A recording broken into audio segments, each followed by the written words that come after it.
बिस्मिल्लाहिर्रहमानिर्रहीम। All friends अस्सलाम वालेकुम। जैसा कि हम बार बार आप लोगों से रिक्वेस्ट करते हैं कि बराए मेहरबानी दरख्त लगाएं। तो ये जो अभी मौसम बना हुआ है, ये समीर भाई की जो अपनी ज़री ज़मीन है उसके गिर्द जो है हम ये कगल की कलमें लगा रहे हैं। तो तमाम अहबाब से रिक्वेस्ट है कि एक तो ये जो कगल का पौधा है ये ज़मीन के लिए फ़ायदा मंद है, ये किसी किस्म का इसका साइड इफ़ेक्ट नहीं है।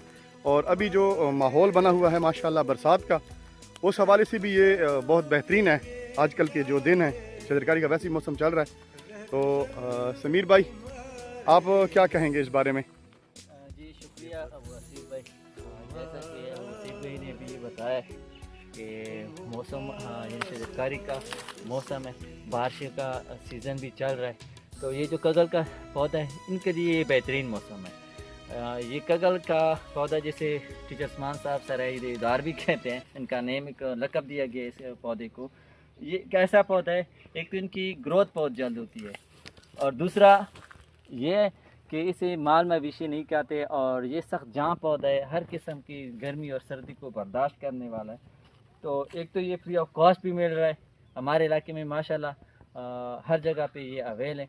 तो जितनी भी हमारे ज़मींदार अहबाब हैं उनसे ख़ुसूसन मेरी रिक्वेस्ट है कि आप लोग अपनी ज़मीनों के गिर्द इस तरह के दरख्त लगाओ। ये तो एक तो ज़रिए लिहाज अगर देखा जाए तो ये फसलों को नुकसान नहीं देती। दूसरा माशी इस्तेकाम भी इससे आ सकता है, 5 साल या 3 साल में इससे अच्छा खासा तनावर दरख्त ये बन जाते हैं। तो इससे अगर आप लोग बेचने के कारोबारी लिहाज से भी अगर इस्तेमाल करें तो अच्छा खासा इससे माशी इस्तेकाम माशरे में आ सकता है।